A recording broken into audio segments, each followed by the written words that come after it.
WideSide Sports.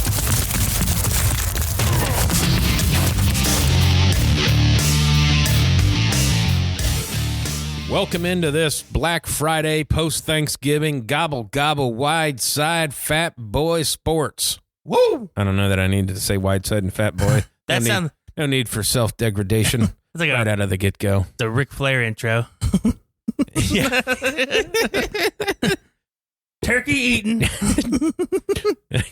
Mashed potato eating. Pants not fitting. Ass crack hanging. Out of breath walking. Trying to hold these pants up. Like, give me 2 claps. Give me 2 claps. My Rolex covered in gravy. Shit. Wheeling, dealing. Oh, man. Thanksgiving.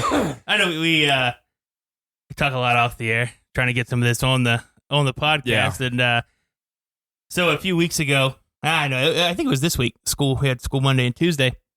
And I'm such a good teacher that I didn't really do anything in the 20-minute classes we had of the early release break. Yeah. And the kid goes, hey, Evans. Oh, yeah. He goes, our sauce is food. And I was like, yeah, why? He goes, because they're not. And I'm like, all right. And so this became a big debate amongst the, 18 other kids in the class and myself. Yeah. And I said, okay. I said, I want to hear your side why it's not food. And he goes, food to me, he goes, you chew food.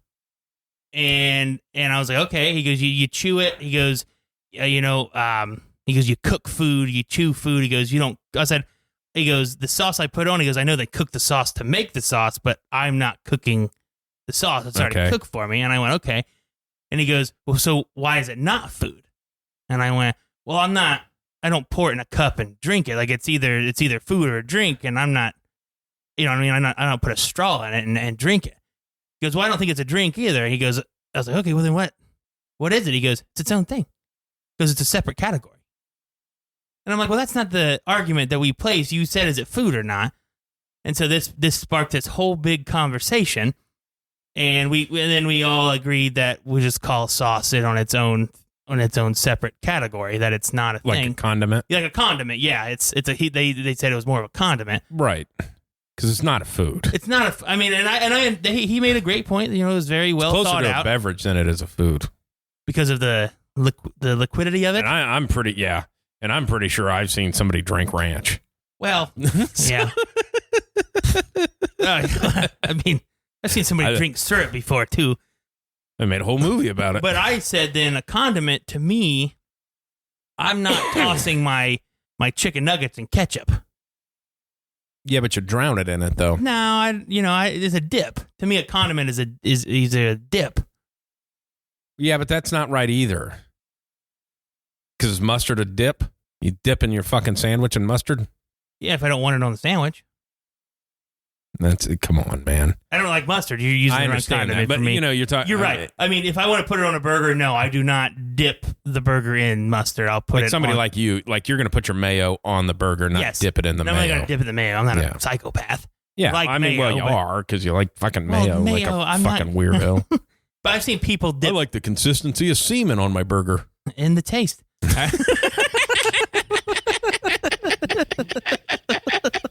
A little protein in it.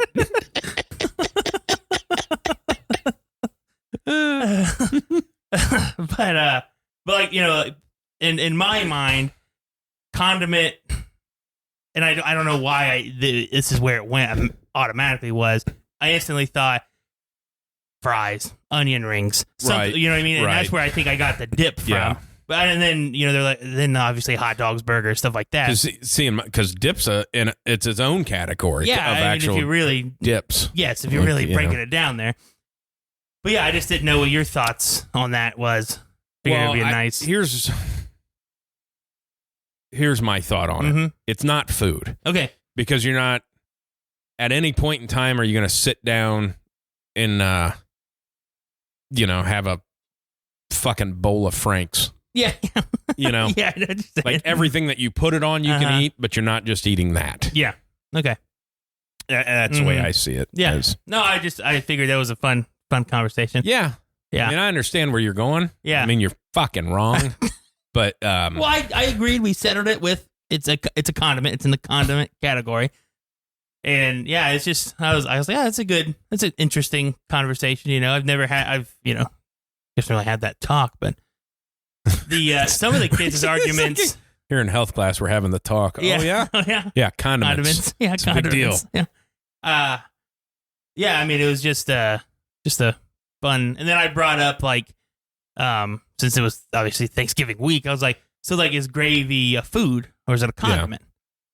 And then they brought up, well, like, was cranberry sauce a food? And I'm like, well, who the hell eats that? Yeah. But I mean, that's disgusting in its own thing. That is like people are like, I love cranberry sauce. I'm like, it's nasty. You don't because you have it once a year. What the hell do you put it on? Like, what are you? I don't know. Okay, I know it's technically it's probably a Thanksgiving. I've never seen cranberry sauce at any of my Thanksgiving. We don't. I mean, I've seen it before, but nobody ate it. Mm-hmm. So it's like, I don't know. To me, it's like, do you put that on like a biscuit instead of the butter? Yeah, I mean, maybe. It seems like, is that I saw like more of a jelly? In a movie one time, I saw them put it on top of like the stuffing.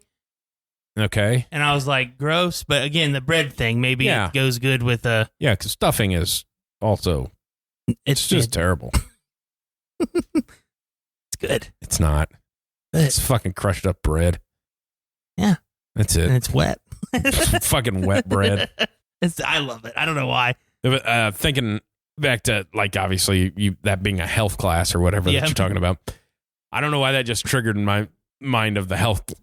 like fucking like freshman health class or whatever, because you did like gym or phys ed, like half, and then the second half of the year was health, and it was something to do with like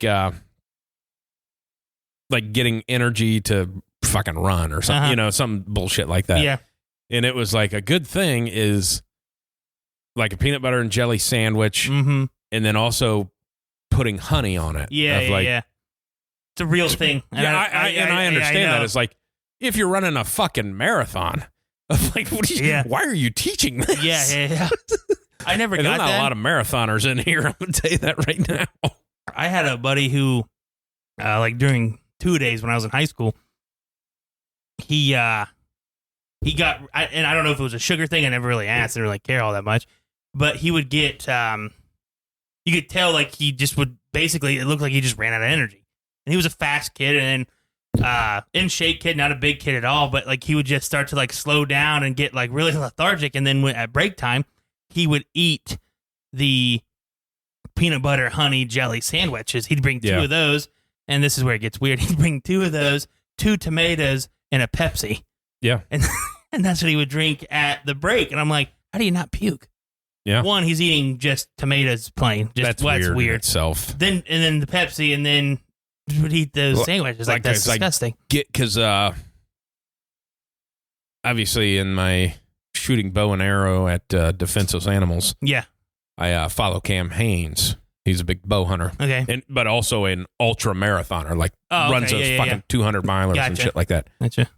So they'll talk about that of like that is their they get to a checkpoint. Snack. It is like pancakes with a bunch of syrup and a Coke. Yeah. It's just like whatever sugar you can get in your body. Yeah. Sugar and salt. That's kind of the... But that's, the I'm not a big honey guy myself. I don't really care for it. So I never wanted to, you know what I mean? I just... Yeah. I like a little honey. Do you? Yeah. Used to be that like on... back in the day, like at a KFC or something like that, they gave you a packet of honey to put on the biscuit. Yeah, I don't know. I never really... I mean, it's not something that, like, I can't tell you that I bought honey. Yeah. I mean... I thought it was always weird that it came in, like, the little bear jar. It's like, here's the shit we stole from the animals. We keep robbing all these bees. Yeah. It's just like you just break into their house and steal their shit. Oh, God, yeah. Yeah. Which I did get into those, man, on a TikTok algorithm.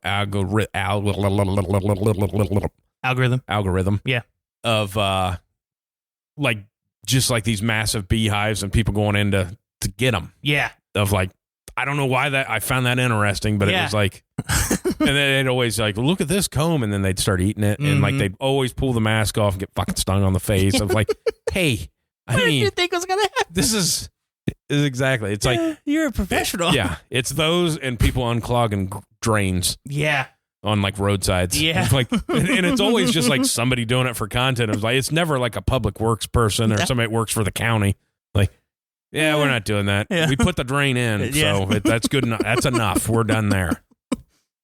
But there is, because obviously I deal with a lot of drainage of like, there's something satisfying about that when you wade on out there and you pop that drain and just go, wow. Yeah. I mean, it's nice.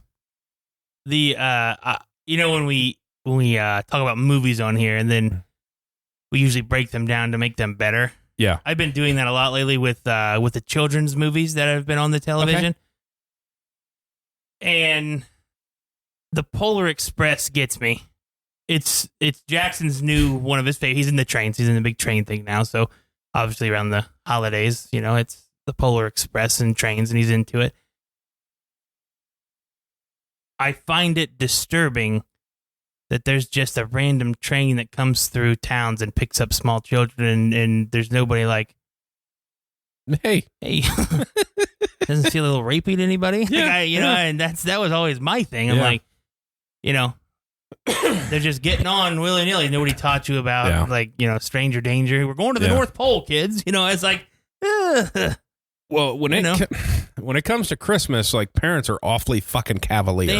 They are. Hey, there's just this guy at a fucking mall with a fucking fake beard. Let me plop my kid in his lap. Yes. And pay money for it. Yeah. Yeah. Like, that's a weird... It's a weird thing. That's a weird profession to... Not that you're a professional, but like... I mean, I do it, so it's definitely weird. Yeah. Yeah. I got the suit, I got the beard, I do it 2-3 times a year. It's odd. Yeah. It's odd, because you always get... First off, I don't want your fucking snotty kid in my fucking lap. But, again, you always get... And it happens, and I've done it now. I think the first year I did, I think it was in high school, and I did it for my high school, and then I continue to do those. But you always get the one... I did it for small town last year. It was like their holiday festival. Yeah. Like, I was there for 4 hours. It was 300 kids that came in. But you always get the one that's just old enough to start questioning you. Yeah. And those suck. Because the one kid was like, were you at the mall yesterday? And I was like, yeah. I mean, I don't even know what to say. It's just an odd one. And then their parents are like, hey, smile. And the kid's like, what I asked for yesterday. I don't fucking know, man. Come on. I'm busting my balls. You know what I mean? It's like, and then, and then you get the one kid who's afraid, screaming on your lap, kicking, fighting. And then you try to just make the best out of the picture. And the funny, and I don't know why I do it, because you can't see my mouth. Right. The beard covers my mouth. I smile at every picture. I smile at every picture. I don't know why. I feel like the cheeks kind of would give it away if I wasn't. If I just sat there frowning, you know what I mean? It would look like I was pissed off. But I can't see my mouth. But the kids that always get me are the ones that like the beard. Yeah. And they start to pull on it, and then I always go ow like that real fast, and they freak out a little bit, because I'm like, yeah, it's a fucking the bungee strap. If you pull it too hard, the thing's gonna snap me. I don't want that. I had a kid shit himself on me one time. Oh, that's fucking great. Yeah, you could, I don't know if he did it while he was sitting on my lap. But it was there. And I could smell it, and I'm like, oh, man, this kid shit himself. We went for Christmas. Diaper? Yeah. But yeah, the Santa thing and the Polar Express.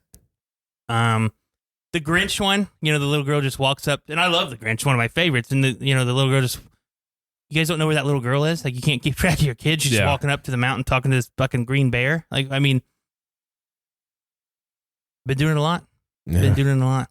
And the cartoony ones always get me. The boys like the Paw Patrol, and it's these little dogs, and they just, they help out. One's a cop, one's a fireman, and okay. And a movie came out, the Paw Patrol movie, and it's semi goes off the road, and it's dangling from a bridge, and the Paw Patrol comes and saves him.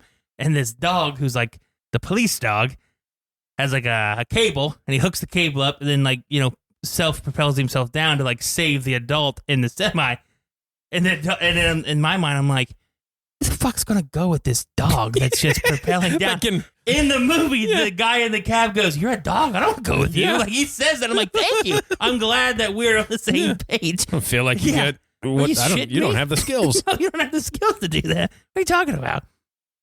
That reminds me, and I had this thought last week when we were going over stuff and stories and writing stuff. Mm-hmm. I want to say it's either in 4th or 5th grade. It was like a project where you had to write a children's book. Mm-hmm. So I wrote a children's book, obviously. Nice. And it was one of those of like how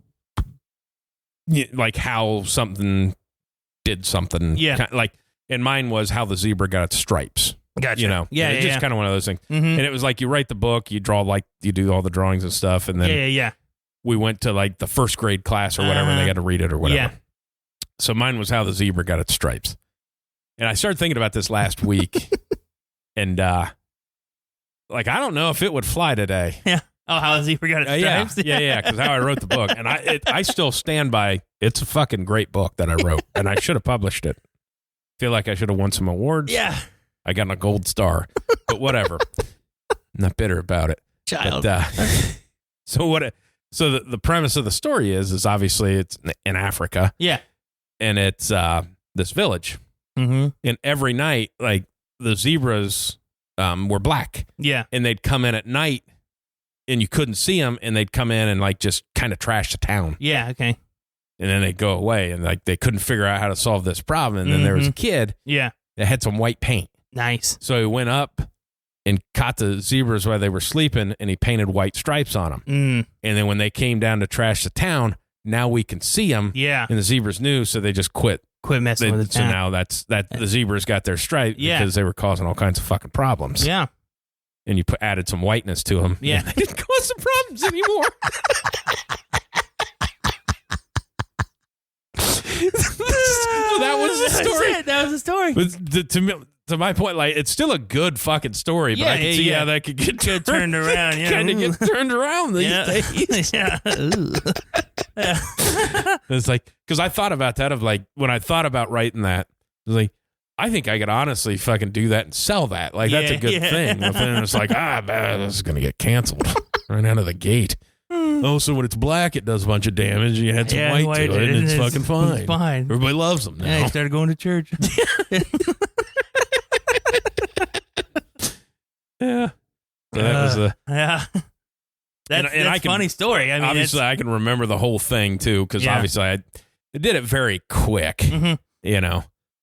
Yeah, it's only like 5 pages. Yeah. So as you read through it, then you go down to like the first graders, and you know, and as I'm reading it, like then you start, you know, cause I sure as shit didn't proofread the fucking thing, so you start catching your errors. Yeah.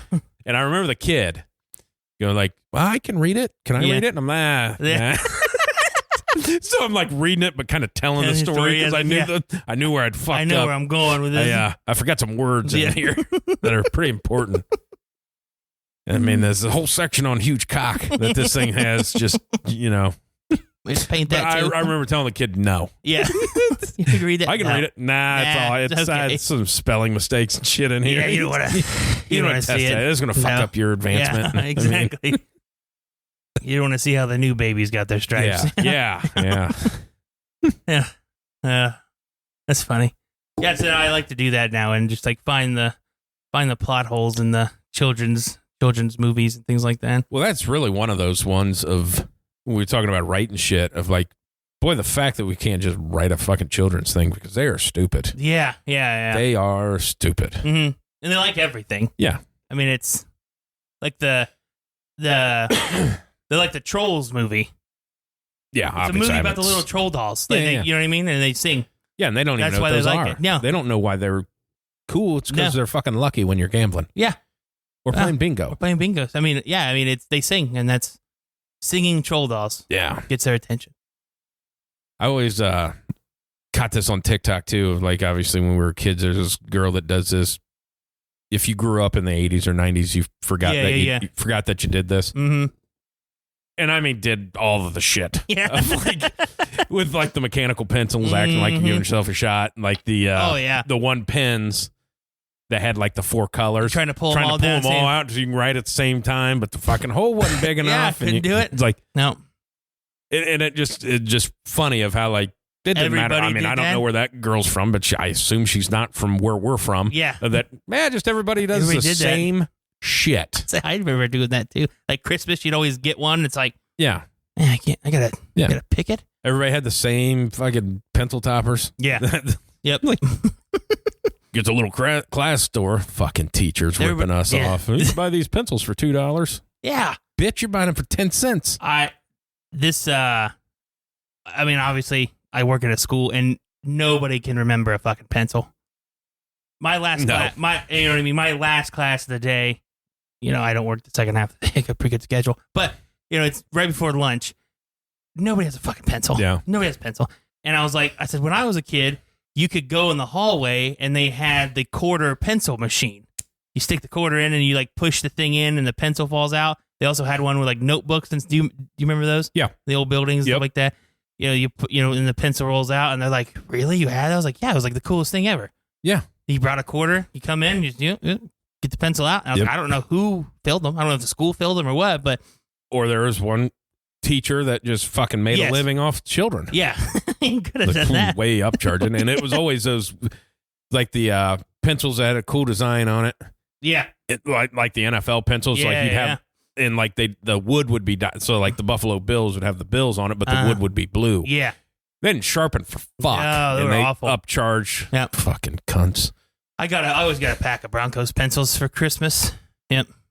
And a Broncos sharpener. And the sharpener that came with it, always end up working because it was like an orange, obviously, right, blue base. The where the lead was, it was orange. But if you use like a normal wall sharpener, it wouldn't fucking do anything. That, and I remember this goes and tells you how things have changed. Yeah. This guy Mike, he was also a catcher. Man, he always he get some freakouts going, like because he wasn't great at catching, like the ball. Yeah, and he was the catcher. Yeah. But he'd always get pissed off at himself. So, like, he'd miss one, and everybody says, "Oh, there's bees around," because he'd be swinging his arms and like, and then he'd rifle the ball back to the mound at fucking 90. Yeah. Hey, man. Yeah, but you're mad at yourself. He had a time where he used a carpenter's pencil. Oh, and obviously there's only one way to sharpen those with a knife. Yeah, so he'd pull a knife out and sharpen it in class, and nobody had a problem with it. Of like. You'd be going out in fucking handcuffs right now if that really happened. You really would. That's funny. That's hilarious. It was like 7th, 8th grade. Yeah. Of like. That's funny. Yeah. That's hilarious. Just got a knife. Just pull it out of his sharpening pocket. his pencil. That's hilarious. That's funny. Oh, man. We had a kid. He wasn't in my grade. He was a couple years older than me. Always would get mad at himself and like freak out and like punch shit and cuss and. We were playing basketball, and we always had to do this one drill, and it was, if you didn't meet the points, you had to run or whatever. And it was like the fact that we couldn't meet the goal. Now it's like, God damn, we sucked. Kid misses a layup at the buzzer. This kid, the freak out kid, misses a layup at the buzzer. And it was like one. Yeah. We had to run one down and back. It's like, okay, yeah, all right. But God damn it, motherfucker. Just like starts like Mike Tyson in the pad on the wall, and the kid goes, I don't know what. He goes, the wall didn't do anything to you. You're the one who missed a layup. He goes, fuck you, man.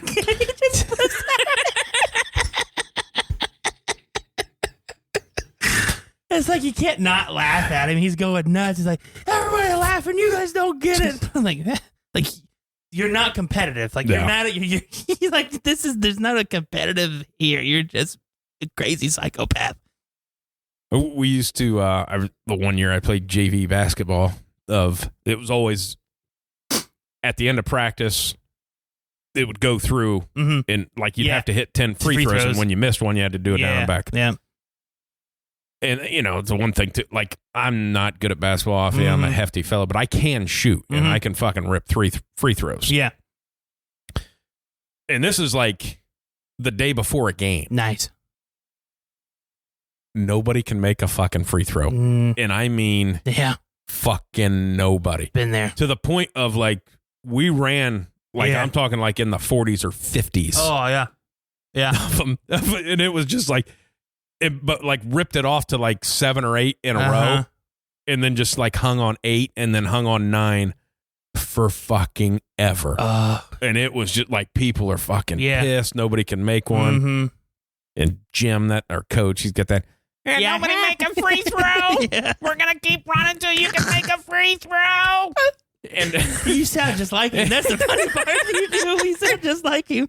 Freely, are you going to be able to make one? like, and we're fucking just, dude, like practice has been over for like fucking half hour and we're still out there running. Parents are honking their horns. And finally it ends. And then like the next night, is like, obviously I didn't play. I'm sitting on the end bench. We got fucking ass stomped. Fucking everybody's tired. He's like, nobody's giving any effort. Nobody's giving any effort out there. It's like, well, you made us run 6 fucking miles. We had a practice like that. It was everything got pushed up when they extended playoffs and football and everything. Well, our opening game was always like the day after Thanksgiving, like the Saturday after Thanksgiving. And that practice after Thanksgiving is always horrible because you always, you ate too much. Everybody feels like shit. And it's always early, And half of everybody was out at fucking Black Friday shopping too. So, dumb stuff. And coach is pissed. And we didn't have a good practice, obviously. And it's the day before game. But he always ended practice with 2 made free throws. Everybody's on the line. You make your 2 made free throws. You end when you make and you break and get out. And it was always one dude. It's always the same guy. Made him every single time. Fat guys like me always counted on him. He was like, you got this. We don't have to do the down and back, right? We get up there. We ran a shit ton that practice, getting it all out of it. And we're always like, okay, God, thank God, practice is done. He doesn't say anything. Everybody just knows what to do. Go to the baseline. That kid gets up. He starts calling the JV kids up. We're like, oh, no.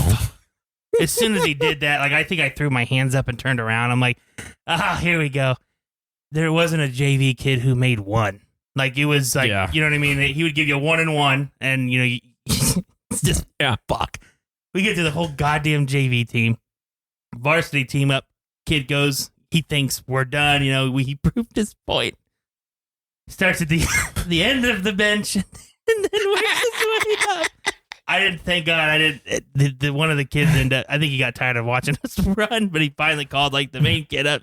Both of them were done. I'm like, oh my God, we ran so much. I feel like we ran more in this 20 minutes than we ever did. Obviously you're a coach. I'm not a coach. Like, do you just have that some days where you're like, we get to pray, I'm running the fuck out of these kids today? Of like, now I understand the free throw. Hey, if you miss free throws, you got to run. Free throws, but to do hey, here's some kids that if we had enough players would be cut. Yeah. So let's. When I coached basketball, we never did it at the end. Yeah. We always did it in the middle. Right. And so basically it was like you're already worn out. Yeah, you're already worn. And then we do it to see, and then it never was intended for that purpose. Right. It just sometimes it just happened to be like that. Yeah. But it never did it with whole team. Yeah. It was like the varsity, and like if the JV's down there running plays or something, like this is like what the varsity would be doing, as like their conditioner or something like that. But like football wise, like I've never, or I think really only on like Mondays, I think like after the game, I'm like, especially usually penalty driven. I'm assuming, yeah. Penalties always piss me off. Penalties and turnovers. That's if I've always said like those 2 things are going to cost you a lot of especially the close ones and stuff. So we'd run for that, but I don't think as a head coach I've ever walked out and was like, I don't give a fuck what happens today. We're running. I don't really have ever done that. But it does seem like that happens with some coaches. Yes, it does. No, 100% it does. But I've been in the mindset of there's absolutely no energy today. Yeah. It's going to happen. You know what I mean? Like I've always stopped. I've always, blown the whistle and it's like, hey, you guys got about 2 plays to pick this shit up or we're just going to run for this next hour and a half. And I've only had to actually live up to my word once. Yeah. And after that one, it was like, okay, like, yeah, because most kids are like, he doesn't, you know what I mean? It's like, you're going to make us run for an hour and a half. It's like, no, we are. Yeah, I'm not a liar, guys. All right, that's one, may not be the best coach, but I'm a fucking liar, And so, yeah, but I don't think I've ever gone into that practice as like, fucking run it. Now, when I played, we had goals. Right. Each goal, you know what I mean? There was a set of goals. And if we had a Friday, Saturday, he had a goal for each game. And we played on a Friday. I think we had won the conference on Friday. And not by as much as we should have. Yeah. Like, we had some bad turnovers, this and that. Saturday game, we were beating a team by like 30 at the end of the half.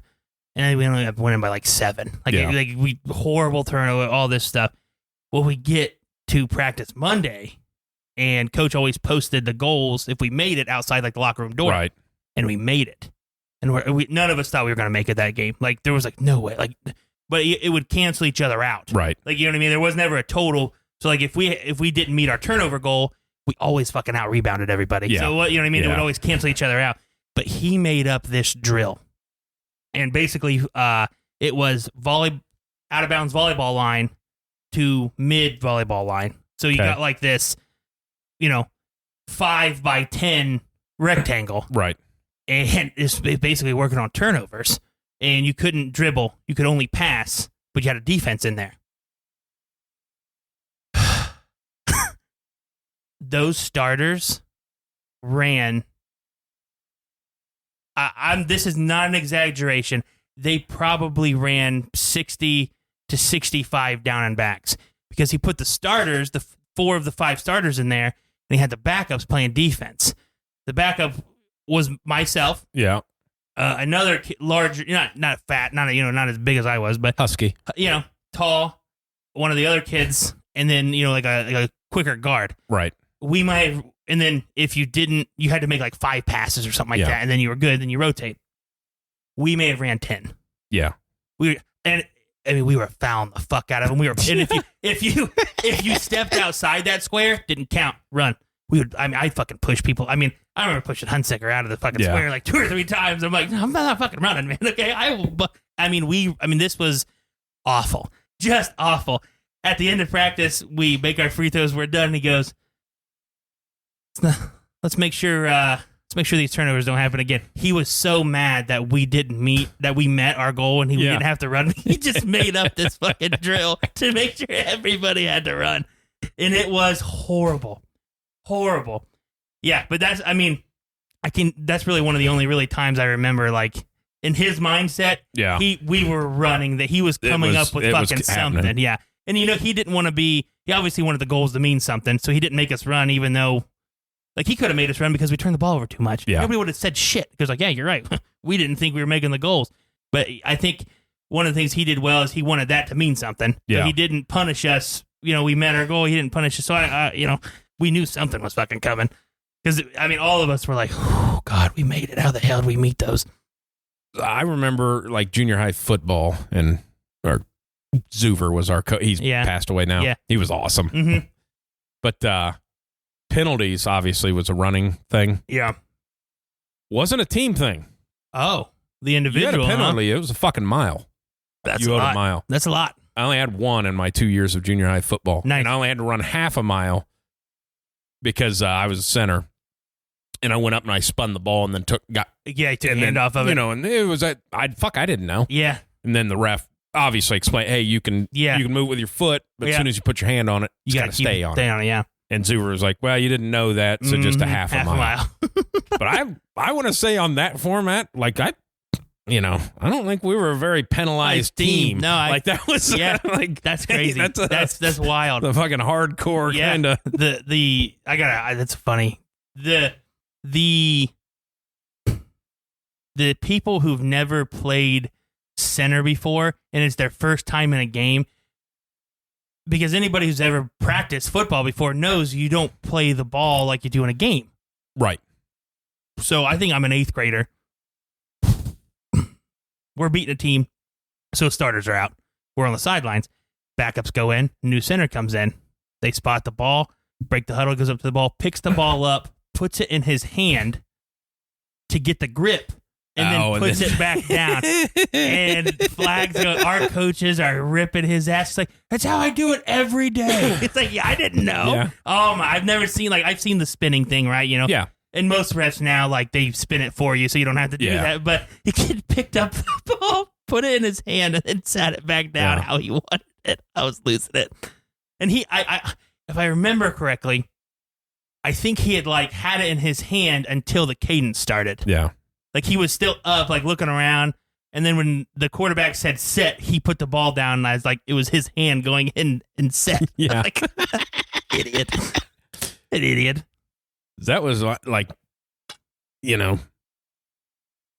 playing center was obviously when I got into high school. I'm not good at football. I'm a really terrible football player. So I was a backup center. I never snapped a ball in a game. Yeah. But like little bit through our freshman year, it went like full out shotgun. Yeah. Of like, hey, this is what the hell is this? like, first of all, I'm whatever. What are you? Fresh, 15 years old, whatever. Yeah. Like, my hands weren't like that. You go from junior high ball to a varsity ball. Like, hey, this is me trying to snap this. Like that just shit just ain't happening. Yeah. I mean, couldn't do it. I was a whatever halfway decent center, and I was obviously smart, and I knew who to block, where to block, and how to where to go basically.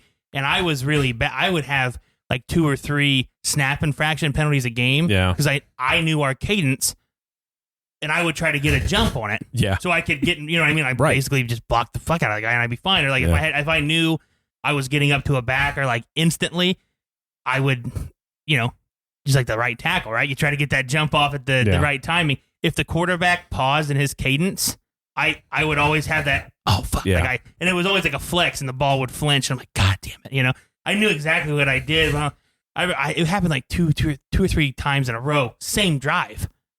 And I turned around, I'm like, stop fucking pausing. You don't even yell out the blitzes. What are you pausing about? It's my job. Stop.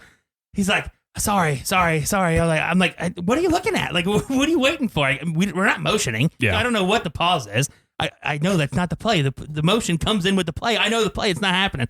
Quit fucking pausing. Cadence is pretty important. Yeah. It's a timing thing. I'm like, and nobody's blitzing. Like, if you pause a little bit to try to get that guy to move, I get it. We do similar stuff. Right. I'm a clapper. We clap for motion. We'll clap for, whatever. Basically and we'll false clap sometimes, and we get people to jump, whatever, But I'm like, we don't practice that. We don't do that. I'm trying to block for you. You need to just say, set, go. That was always the one, too, in practice, where they're working on that of like, and if you have a penalty in practice, obviously you're running off the get-go. So in high school and stuff, like hey, everything's on fucking one. And then the coach is like, nope, running on 2. And it's like, fuck, somebody's jumping. And then it's like, fucking get on the line. It's always the one with the sprints, too. Yep. At the end of practice, all right, this one's on 2. And then you have every kid in the team going, it's on 2, it's on 2. We always had one coach, if you echoed it, it's like, yo, you're going to echo it during the game? You're going to let everybody know? It's like, God damn it, he's right. We're not. Yeah. I just don't want to run right now. I'm just good with the 1 down in the back. I don't want to have to do another one. I remember pissing off, we were doing goal line, and it was just offensive line, defensive line. It was first team defensive line, so obviously I'm second team offensive line, so they're trying to stop goal line. Obviously, I'm not the smartest person, but I have some intelligence on how fucking leverage works. Yeah. And it was just all us backups in like the starting defensive line, and I just said, we'd go back in the huddle, and it was always just a dive. Yeah. And I said, hey, just fucking chop them. Yeah, just cut them. Just as soon as the ball snapped, jump forward under them. Yeah. And we just kept getting it. And I just remember, like, the fuck guys, you guys just going to keep chopping all day? Not going to let us, you're not going to try to block us? It's like, it's fucking working. Why would we stop? You're the starter for a reason. I need some help. But it was getting fucking testy. That's funny. I was like, well, Yeah. What if they do this? Yeah, exactly. That's one thing that you've seen that, not you, but I mean, if you pay attention in the last 10 years of high school football, that has really gone away. The cut chops, block. Yeah. And not because it's I mean, do they have that rule? It's also about the engagement and when you cut. And so it's gap over. Yeah. So if I'm the center and I'm wanting to cut, I can't cut B gap. I can only cut A gap. A gap. Yeah. But if the guard's on the guy, I assume you can't cut him. You can. In high school, you can. In high school, you can. Yeah, it's a just different in college, but not if they engage though. Like if that's what I mean. Yeah, if the guard's engaged, if the guard, no, you can't cut him. You can't cut. No, but if the guard's pulling and I got to block back, I can then cut that guy. Right. But and that's how we did it when I was in school. You know what I mean? You just cut the backside, no big deal. Guard pulls around, but you rarely don't see it anymore. Yeah. And I remember watching college football. You know, as a high school or whatever, you go to a college game, like the tackles would cut on screens. Yeah. You know what I mean? They pop up and then go underneath, and it's like just trying to get their hands down. Hands down. And it's like, man, but that's like it's a change now. It's kind of funny how everybody sees different like plays and stuff evolve. Like blocking has evolved. Like you know what I mean? Like you don't cut anymore. And even in the NFL, I know it became a penalty, but that anytime you get that boot and that split action with like the tight end or something, that always was a cut. Yeah, that never was just a straight block. Now, I remember like in my 2 years of peak performance of JV football, we only had enough guys. I think we played 2 games. Yeah, and like. To play those 2 games, like most of the starters were there. Exactly. Like, yeah. The only ones that weren't in the JV game is if you were the quarterback, or a senior, because I don't know that you were even. I don't know that seniors were even allowed to play on JVs at that point in time. Mm-hmm.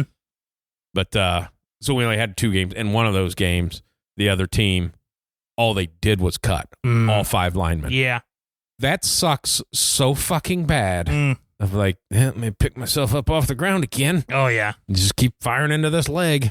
I remember playing, I don't even know who the hell we were playing. We were playing a game. I was playing defensive end, and I'm just, this fucking kid was bad. He was bad. I mean, I was bigger than him. He might have been younger. I don't know. And I'm just ripping into this fucking kid. And it's like 3rd and 10. You know it's a pass. Yeah. So, like, I got my legs all the way back underneath me. Like, I'm ready to fucking fire off this ball and just eat this kid alive. Snap goes. The way that I like to tell it is, this was the fastest that I've ever fired off the ball in my entire life. I mean, I fucking go. This kid decides to chop me. I'm assuming that the coach was like, if you can't block him, just fucking cut him. And he cuts me, the most perfect cut block I've ever seen in my entire life. Yeah. I wasn't even able to get my hands down. I went over top of the kid. I landed on my face. My legs clicked my back. Like, that's how fucking hard I flopped forward like that. And I just, like, laid on the ground. The kid goes, oh, man, you okay, dude? I'm like, yeah, I just got the wind knocked out of me. It hurt so bad that I was like, I'm just going to, like, fire off the ball normal now. Like, I don't feel like going extra. Like, this sucks. I've never had, like, I felt my cleats hit my ribs. Like, the leg whip when they, the momentum. God damn. So, yeah, I hated getting cut blocked. I will tell you, and one of those JV games was against your school. Yeah. And it was so fucking cold. I mean, cold as fuck. Like, kind of that spitting, almost sleet kind of cold. And the one guy was a starting offensive guard and a starting linebacker. Okay. He was a Hunsicker. Yeah. And played every down. Mm-hmm. Had to fill in for JV so we could actually have a JV game. Uh-huh. Dude, he blocked 2 fucking punts that game with his forearm. And I mean... Oh, yeah. Dude. Like in a JV game for a guy that just played Friday all night. this fucking time. Friday night. It's like his... I mean, so red. Oh, I blocked a field goal one time and I got the point. Oh, yeah. You can't make a fist then. Like, it's like that instant, like, dead nerve thing. And then it just looked like I had, like, a baseball in my forearm the rest of the game. I'm like... I should just let him make it. Like, it's not worth it. My fucking hand hurts now. I blocked a punt one time, too, and I had the laces tattooed on my forearm. Like, it literally was a red fucking sashes and one split. And I'm like, no, like, it hurt. Like, I don't want to do it again. Well, I had that happen, not in football, but in baseball. I was playing first, and it was just a pick off. Mm-hmm. And the guy didn't dive back in. He tried to run in standing up and clacked me on the fucking knee, like right in the side of the knee. Yeah. It was like my leg didn't work.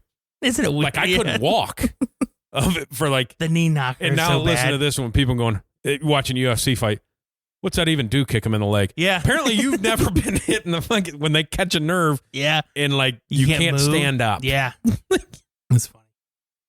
Yeah, it's funny how But yeah, the cut block is you just don't. I mean, I don't see it very much. Well, because for the most part, people don't run triple options and shit anymore. Exactly. So it's not even the 4 or 5 teams we play run, the bone or wing T, but even them, it's the evolution that you see now, and it's kind of started like I think Massillon, Washington runs the triple. They don't run the triple, but they run the wing T and the wishbone, but they run it out of shotgun. Yeah, and a lot of it is they just won't block that guy that they originally would cut. The guy, yeah. No, they just let the guy run so far up the field they just run right underneath it. Yeah. And it's like that. To me, it's like, why the hell would we waste the guy cutting him when he's just going to fly up the field and we can get a guy on a linebacker instantly? And you see that more now of we just won't block that guy because he's going to fly up the field like a fucking idiot. Yeah. Like, oh, I almost got him, but he runs right fucking past you. Dude, that is the... Obviously, you as a coach see this, but I always seen it, from the sidelines watching. When you'd practice all week against a team that was an option team. Yeah. And the whole week in defense was the end. Uh-huh. Don't crash. Yeah. Just go up the field 2 yards and wait. Yeah. Go up the field 2 yards. And like every fucking play, they crash inside, they pitch it outside, run for 50 yards. Yeah, it's like, God damn it, dude. What the fuck? Yeah. Oh, yeah. Like, I can't imagine what that'd be like as a coach going like, we did this every day for a week. It's one of the most frustrating things. It sucks. Yeah. Because it's like, you didn't do it in practice. Why the hell are you doing it when it counts? I thought he handed it off to the fullback. It's he like, did not. And that's what, like, you teach it as a coach. You're like, no. Here's your job. Your job is quarterback. That defensive tackle and the linebacker, they'll have the dive. That outside linebacker in the corner, they got pitch man. Yeah. Safety pitch. There's 3 guys. Your job is to make sure that quarterback pitches the ball. That's all your job is. Yeah. Crash. Like, motherfucker. Oh, God, it's frustrating. It's crazy. Frustrating. One of the hardest things to... And once you start, like the week 4 or 5, they start to pick up on it and they start to get it. But every single year, to not get your defensive end, your defensive tackle to fly up field, because we teach heel depth. We teach heel depth. Yeah. Wherever that guy, you get on their heels, and that's where you sit, and you don't fly up field, you don't create the gap, right? And you sit there. And those first 2 weeks of the season, they're just ready to fucking go. Yeah. And it's like, whew, oh, they're in the back. Coach, I got in the backfield. They ran right by you. You made the tackle. If you'd have just stayed fucking put. Yeah. Stayed put. That's it. That is... It's especially for, high school kids. Yeah. Right? In their mind, they're not purposely doing it. They're just trying to play as hard as they fucking can. But it's like, but you're not doing what you're told. That is my biggest thing watching college football. Mm-hmm. And like high level college football. The most important thing is set the edge. That's it. That's what either that's the end's job or you got a backer swinging over the top. Mm-hmm. It's the only 2 ways to do it unless you got a corner blitzing and you're asking him to. Of how often they just don't do it. Yeah. And like, well, there's a 50-yard run of like, because this 5-star recruit flew down to try to make a tackle by the center, and the guy just stepped to the side and took all. It's all the fucking time. Ohio State does it all the time. They don't set an edge. No, dude, you see it. And the one thing that really bugs me with like high level college and even NFL is like, you're really, really good pass rushers. They still have a responsibility when they're rushing the passer. Yeah. Like they're just not willy-nilly going out there. And when you get those really good ones and they're not like disciplined in their pass rush, like their lanes and stuff like that, it's like, I was watching the Niners Seattle game last night late, and the Niners had the lead, so you're a little less disciplined in what you're doing. But Seattle started to come back there for a hot minute. And Bosa flying up the field.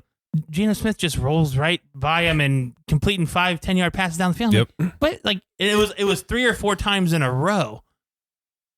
I'm like, you're Nick fucking Bosa. Yeah. You haven't caught on to what he's doing. Why are you 8 yards deep? Yeah, what are you doing, man? Well, that was always the thing. Obviously, listen to that book talking about the Patriots or whatever. That's why they struggled with whatever you want to call outside backers or defensive ends, either way. Because they didn't Belichick's defense, you do not have the freedom to rush the passer. Yeah, no. Yeah. If you get past the quarterback, you are in, like, you might not play next week. Chris Long talked about that, whatever, he and his brother do a podcast or something. Yep. He talked about that. He goes, dude, when he was in St. Louis, I mean, him and Robert Quinn just racked up the sacks, right? Yeah. Like he goes, it's 4-3 defensive end. I go to New England. He goes, my entire job changed. Yeah. He goes, I was only the edge setter. Yep. He goes, I was only able to rush the passer. He goes, if we were in that scheme to rush the passer at that particular time. Because other than that, my job was to set the edge, and if I got past my guy, yeah, I'd go after him, but that wasn't my main job. He just said it was different from, what because he was in St. Louis for forever. Hey, we set the edge, and we don't get past the quarterback. Yeah. And if you look at when the Bengals beat the Kansas City Chiefs, 3 times in a row, you watch those. Yeah. They never, because everything, you always get a guy flying up, and then Mahomes always squirts out between the guard and the tackle because there's a 15-yard gap. Yeah. Yeah. But the Bengals would never do that. They just kind of work it out and then start coming inside. Yeah. And then Mahomes just starts running backwards. Yeah. No, there's a real art, and it's a discipline thing. You know what I mean? It's your mind. You're not getting sacks. Yeah, you're not getting sacks. And in your mind, you're like, I got to get this guy. I got to get this guy. But and then you forget about it, everything else. I mean, and that I would say that's one of the hardest things that, especially at the high school level, is like, dude, you have a responsibility too. Like, you just can't, willy nilly. Yeah. It is. That's why I told you about listening to that book and everything like that, because I just start watching that shit of like, this is why you're a bad fucking football team. Yeah. Like all this shit, like none of you guys are doing it. Well, it's and it's the NFL. Yeah. Like you can't, like you have to do that shit. Yeah. That's just part of the job. Well, I mean, I was at the Ohio State clinic one year when Belichick spoke. Belichick came and it was fun to listen to him talk just anything, and he talked mostly about like your culture and things like that, and and he didn't talk anything about Patriots. Right. He just talked coaching. Yeah. And he talked, you know what I mean? And he tried to relate it to high school and stuff like that. And he did a really good job of that because he had coached high school for a couple of years or whatever. And so he kind of understood a little bit, but him talking about like I guess when he talked about Patriots, everybody's got their job, you do your job, stuff like that. And that's basically, he goes, if you start with that presence of, this is your job, because if you go down and you explain what their part is, you're going to have better success instead of saying, this is what we're doing. As far as that goes, it was very interesting. And at those clinics, it is so hard to keep cool. Yeah. Because it's like, I'm 10 feet. And everybody, and I think I was like 18 or 19, just started out and, was going and just wanted to hear people talk. And it's like, is nobody else freaking out right now? Like, is nobody else freaking out? Like, this is cool as shit. Yeah. You know what I mean? And it's like, oh my God. And then like Urban's just walking around talking to people. Yeah. And it's like, oh my God, is that Urban? You know what I mean? It's like I'm just like, holy, and you keep your cool, you go up and, shake his hand and talk to him for a little bit. And all the coaches, it's just like, man, this is awesome. It's one of the things that's like in just that profession. Yeah. Is that coaches are coaches. Mm-hmm. It doesn't matter. They don't care if you're a high school coach, college, whatever. Yep. Hey, what are you doing for this? Uh-huh. What are you doing for that? What do you, I mean. Yep. And they had, the first Friday night, because it's a Thursday, Friday, and then Saturday's the Scarlet and Gray game. Right. So it's really just like a Friday, Saturday thing, or a Thursday, Friday thing. And Friday morning, you go and watch one of their spring practices and stuff like that. And then afterwards, there's different speakers. Friday night is like their main, or Thursday night's their main speaker. So the one year was Bill Belichick, one year was Sean Payton. They usually try to bring in some high level people in and talk. And then when he's done, they'll break off and they'll have other speakers there. One was like an Ohio coach, and they had just won the state title or something like that. And he was talking about what they do. And that's basically, this is what it was for, what they do. And me and the head coach at the time were like, we can't do any of this stuff. Like, we don't have 80 kids to do any. Yeah. And that was the difference. Like, that guy's talking about which is fine. It's what they have. That's what they have. That's what they do. But it's like, man, like, that would be so cool to be able to do that. Because obviously he has an offense and a defense. Like, he doesn't have kids playing the same fucking spots. And I'm like, I think I would want to do it once. I want to see what that would be like once. Because I don't know how I would coach a practice. Yeah. I would struggle running a practice with 80 kids. Yeah. What? Yeah, because you have to have 20 fucking coaches. Yeah, that's what I'm saying. Like, my max is 35. Like, But that's what I like about the Belichick thing is knowing, like, all the dominant defenses he had, that it's a base 4-3 cover 2. Yep. That's what we run. Yeah. Every until you get into red zone. Yeah. That's it. Now they have different, things on it, like with the red 2 and stuff like that, where they're carrying guys and what their responsibilities are. But that's it. Yeah. You're going to see the same thing every time we line up. And it's cool. Yeah. It's cool to watch it and listen to it and things like that. And when you go back and you really think about it, like, they've never had anybody with a sack title. Nope. Even in their big, like, because when you talk to me, what I remember of, like, the dominant Patriot defense is like Brewski, Vrabel, right? Like, maybe Willie McGinnis was up there at sacks a couple years. Like, those are the guys I think of when I think of, like, a good Patriot, Asante Samuel, you know, Rodney Harris, those guys. Not saying their defense haven't been any good since then, but those are the staple guys I always think of. And it's like, like they had some dudes, but they did a job. That's what they talk about. Like, everybody's like, the Patriot way means you can't talk to the media and stuff. Like, no, it's do your fucking job. This is what we're asking you to do. This is what we expect you to do. Yeah. If you don't do it, you're out of here. Yeah, because they have. That's it. You can't have a team, an NFL team, with the fucking personalities some of those guys have. You're telling me, like, you made a guy like Vince Wilfork not be himself? Yeah, that guy's just a funny guy. Yeah, seems like he's a funny guy.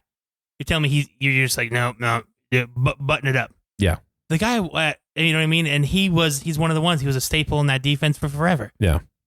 It's guys like that. But like, just the base of it. Yeah. Of just keeping it simple. Mm-hmm. And I like, one of his big things is I've heard him talk about it, and a lot of high-end coaches talk about it, is like, too many coaches just telling kids what to do. Yeah. And nobody explains why they're doing it. Yeah. Explain to them when they go up 3 yards up the field. Yeah. That puts your linebacker in a bad position. Now he's going to get blocked. And that's how that's interesting to me. And what interesting, because like hearing people talk about San Francisco since they got Chase Young. Yeah. Like last week, the first week that he played, they did a little bit. It was just not just in a base defense. Yep. Lined up in a 5-2 with a single high. Yeah.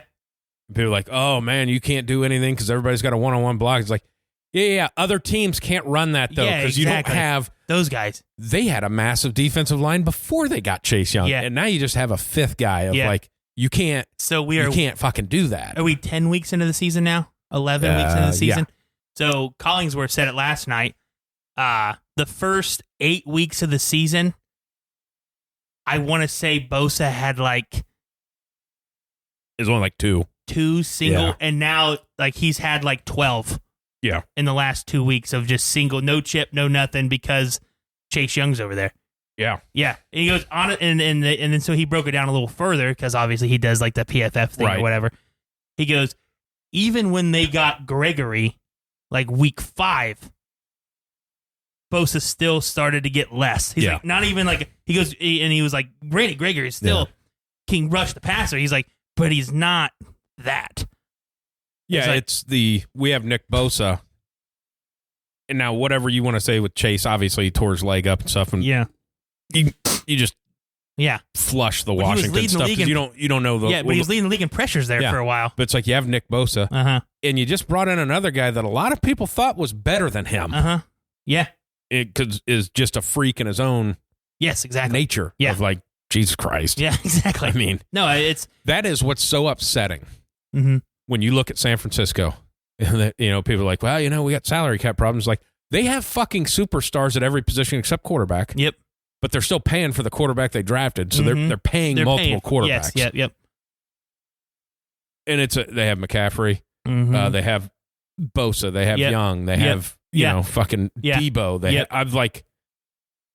They have the highest paid, the best left tackle. How come this team can have all of it and all you other guys well, we signed our quarterback, so that's it. Yeah, it's what the fuck? It's an interesting formula, the way that they did it. Yeah. It really is, because you've never seen anybody do it like that before. The only issue that you're going to see the devil's advocate is where's your Super Bowls? You know what I mean? Yeah, I understand and that's the issue. But I'm sorry, I would say that they win it. I don't. You know what I mean? I don't give a shit about the Super Bowls because you get at that, as far as team building goes, they have put a team. Yes, they put a team on the field. Yes, and that you can't expect that to happen where you lose two quarterbacks. Then you don't have a guy that can throw the fucking ball. Exactly. And then Joey Bosa or Nick Bosa on the sideline. Yeah, gets ran up. One of the gunners get flung out of bounds and fuck his knee up. Yeah. Well, he was just standing there. Yeah. I mean, and that's the thing. They have put a team on the field that as long as that quarterback gets reps that week of practice, they're going to compete for the game. They're not solely dependent on one dude. No. Where you get other teams, it's when that quarterback goes down, what the fuck? Yeah. Bengals. They're quarterback centric. They can't run the ball. Yeah, they can't run the ball. Can Browning throw the ball a little bit? Probably a little bit. He knows the offense. He's been there a little bit. But if they don't run it, he can't. Yeah. Because they're just going to go, well, we're going to stick our 4 down linemen up there because we know you can't run it. Yeah.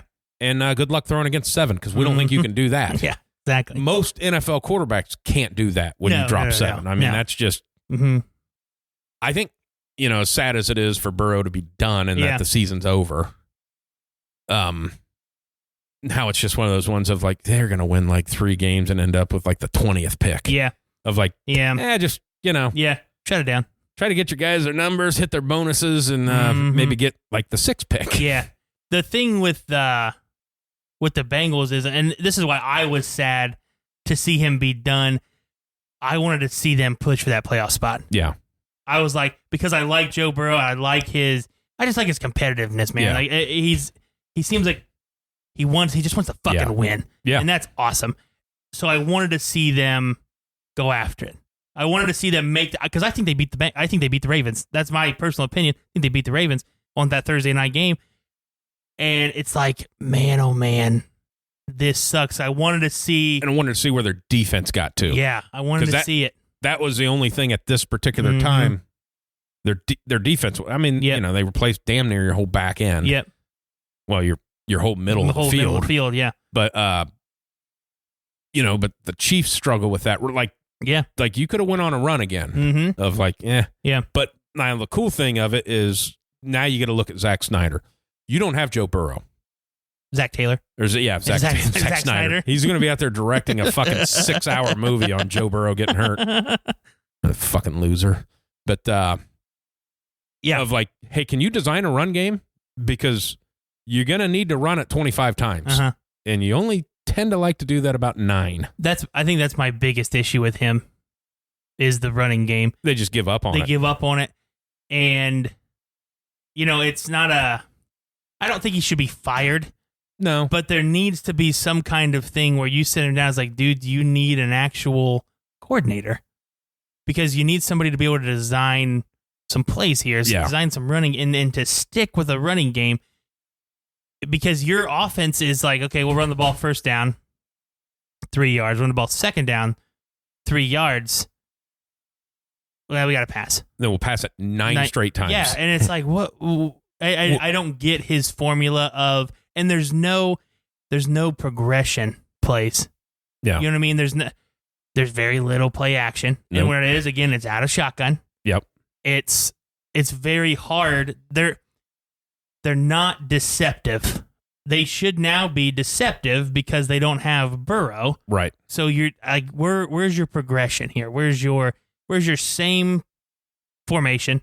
Yeah, same motion. And where's your 3 plays in that same formation? Where's your run? Where's your play action? Where's your boot? Where's your screen off of all of this same action? They don't see it. That was the breakdown, obviously, in that book was the when he was talking about Belichick breaking down Joe Gibbs' offense, because his offense was the fucking shit. Yeah. It was like 100. I think it was 137 plays was their offensive playbook. Yeah.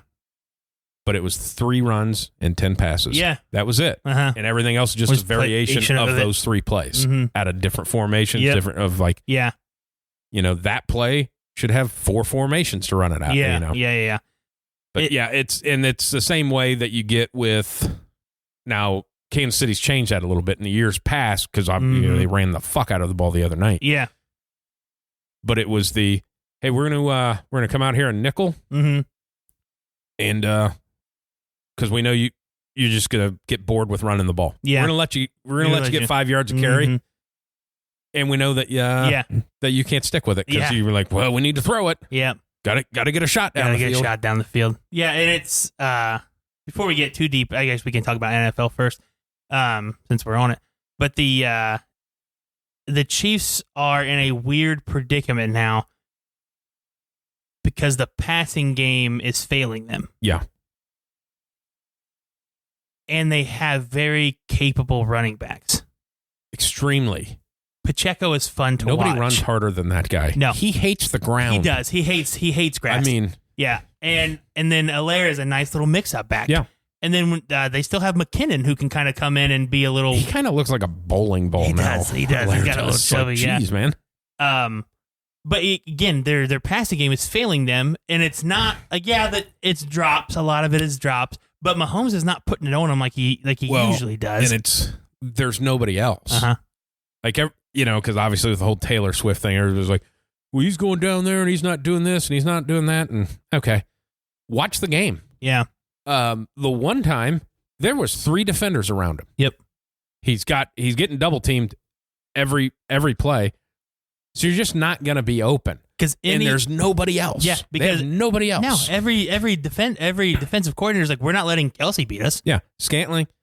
He runs down he's fast. Yeah. That's it. Yeah. And, Luke sent me it was a TikTok yesterday, and it was like a montage highlight film of Valdez Scantling of drops. Yeah. And it was like, this is it wasn't 2 minutes, because like, this is a highlight film of Valdez Scantling dropping passes from 2 Hall of Famers.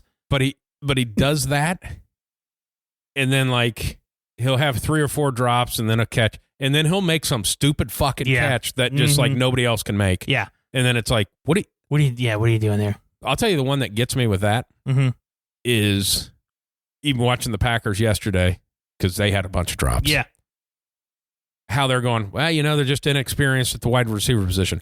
But last year when Rodgers was there, everybody said, they got great wide receivers. Yeah. what are we talking about? Yeah. But that's Kansas City's. Kansas City's problem. Obviously the drops are a problem. They're a defensive team. Yeah. Win with defense, and that's it. Yeah. Because their defense is legit. They're good. I mean, and again, they can run the ball. Yeah. Andy Reid is a very good play designer, guys. They ran it 25 times. Yeah, so I know. They're starting to get there. But the fumble, obviously, with Kelce fumble ball, costly. The dumbass, I don't know why fucking the pick at the first half in the end zone. Yeah. It's like, oh, what are you doing, dude? That's one of those games, like, if you came away from that thinking that the Eagles were better than the Chiefs, you are sorely mistaken. Yeah. 2 red zone turnovers and a drop that maybe wins the game. Yeah. Of like, Kansas City won that fucking game. Yeah. Now, Philadelphia has that of like, everybody's like, well, they're winning ugly. So it's like, well, who gives a shit? Philadelphia knows how to win a game. Mm-hmm. Hey, we don't have it today, but we got it done. I got Hurts. Yeah. And again, Hurts is, I'm not saying he's these people, but he's got that he's got almost that Kaepernick effect when he first got into the league. Right.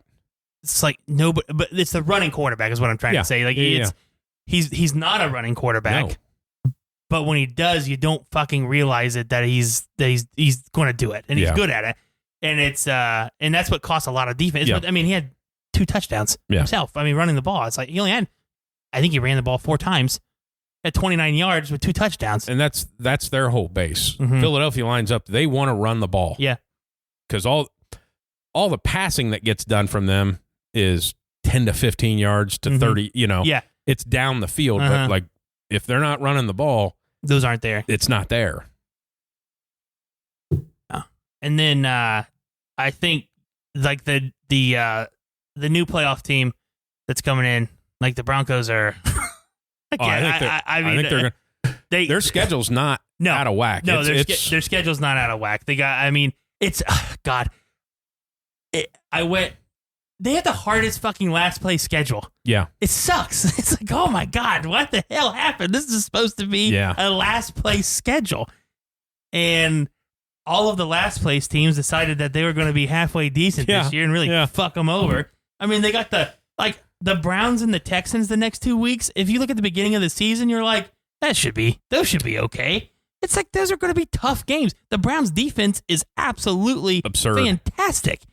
But again, you're starting a rookie quarterback. But if Deshaun Watson's playing, it's not one that you feel comfortable with, even with PJ Walker. No, because you have to know in that game of like, I mean, hopefully we can get to 18. Yeah, like that's and I don't care if it is or not PJ Walker, but DTR. Yeah, like they're gonna score at some point. Of like that is not. Yeah, they're gonna prevent you from scoring. Yeah, I mean.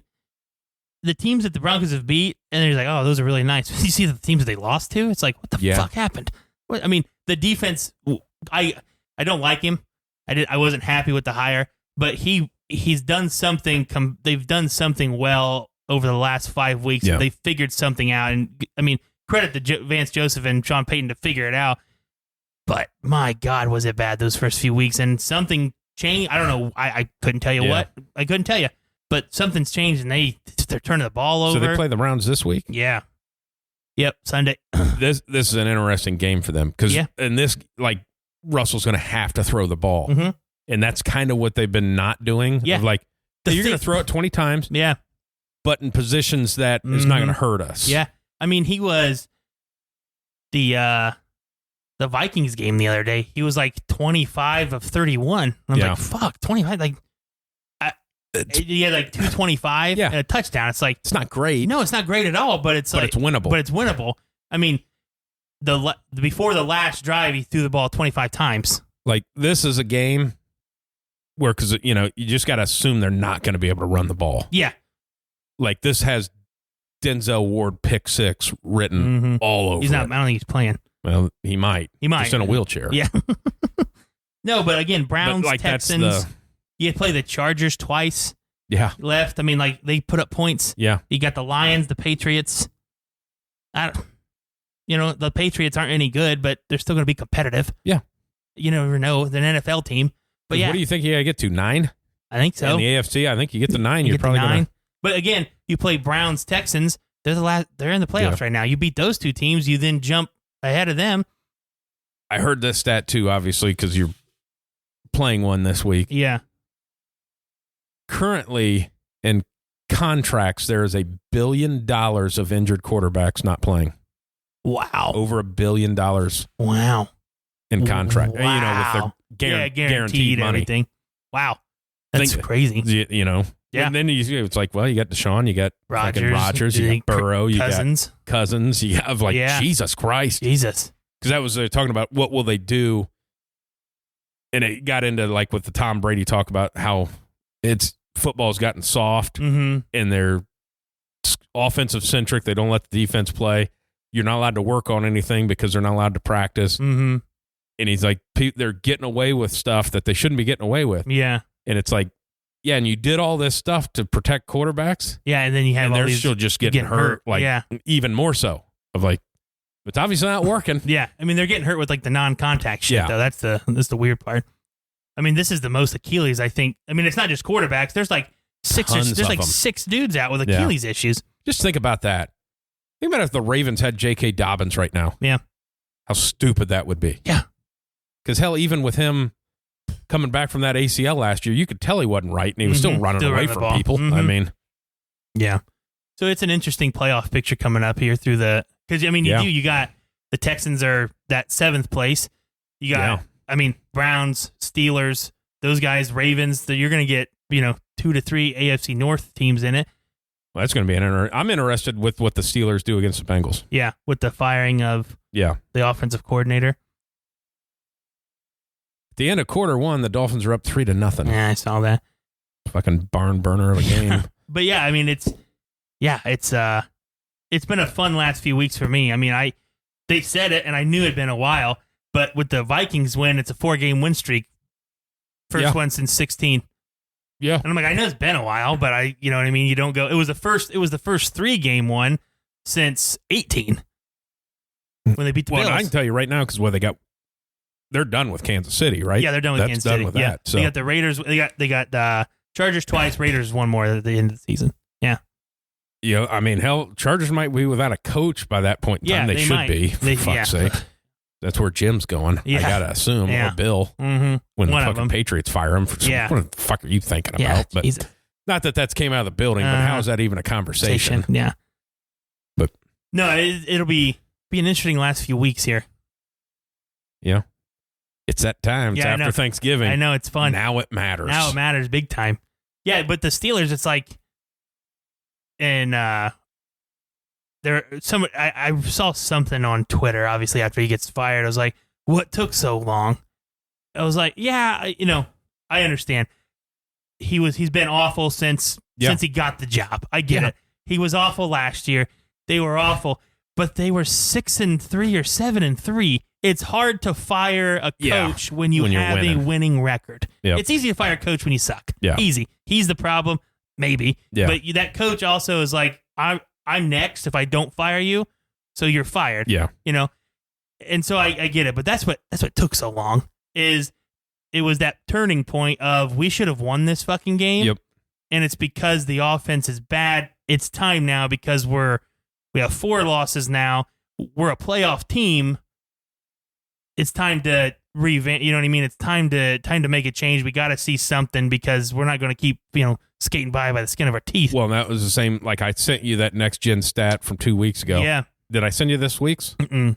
Exactly the same. Yeah. Not one. And not that there's not guys running open. Like Kenny's got to pull the trigger at some point. Yeah. But then when it comes out of when Tomlin says that of like, we just got to run the ball and we got to be able to throw it for more than 5 yards. Yeah. Like he's not. That's not a tall fucking ask in the NFL. It's not.